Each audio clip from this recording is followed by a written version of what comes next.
Springfield Hotel, which is in Brisbane. It is a spectacular place to be. And I want to thank everyone involved behind the scenes here and also everyone who's here to ask questions of Peter Dutton. Thanks for giving us some time tonight, mate. I know there's plenty of time with the family that you miss out on, so thank you for giving us a little bit of it here. The whole point of this, again, ask some questions about the news, ask some questions trying to better understand the bloke you see on the news all the time. I'll have a couple of questions as well, but we've got Lachlan who wants to ask you a question. And yes, Lachlan is beneath voting age, but is a man who's got a question on the behalf of people like him. Go for it, mate. All right. Hi, Mr. Dutton.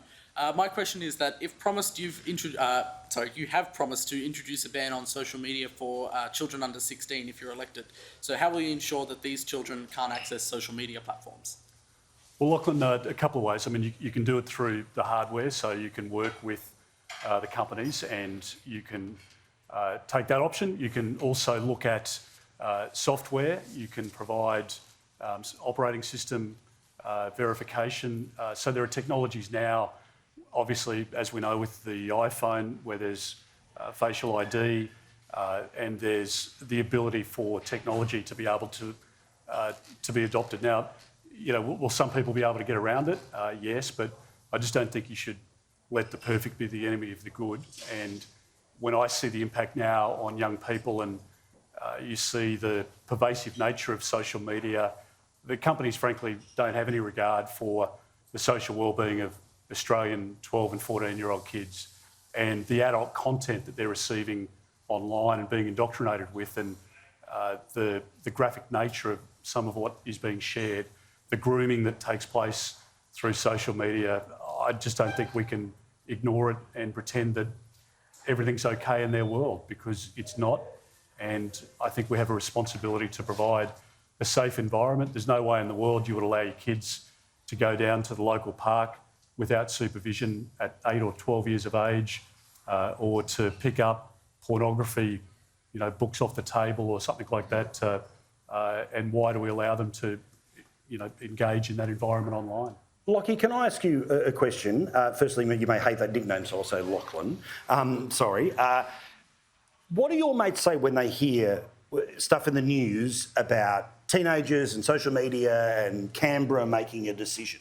Are they annoyed at the concept? Do they get that there's a problem? Do they want someone to step in? What do they talk about?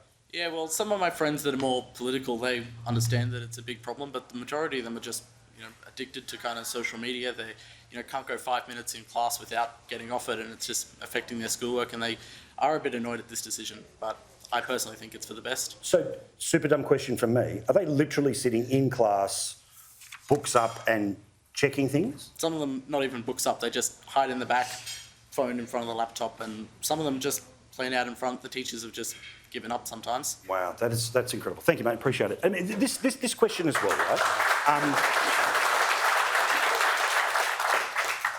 Two prongs, right? The kids aren't all right at the moment. And we know that for a whole collection of reasons, which are fixable, not fixable, more money, all the rest of it, right?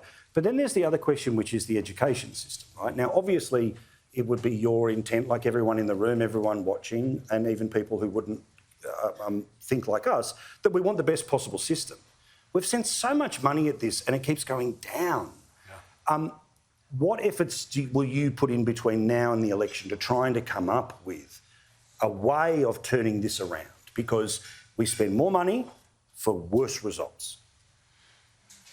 I think there's an opportunity here in Queensland, to be honest, and I think it'll be a good case study and a contrast to what's happening perhaps in Victoria under the Allen government there, to see what an incoming education minister can do to review the curriculum, to look at what's being taught to kids, the indoctrination that takes place and the politicisation of the classroom by some teachers as well. And I think parents will always have the primary responsibility, and but nonetheless, when we send our kids to school, we expect them to receive an education, not an indoctrination. Yeah, and good point. There is, you know, I think there's a lot that can be done very quickly here in Queensland, particularly because there's no upper house and they can pass legislation as is required for the betterment of Queensland kids. Good stuff.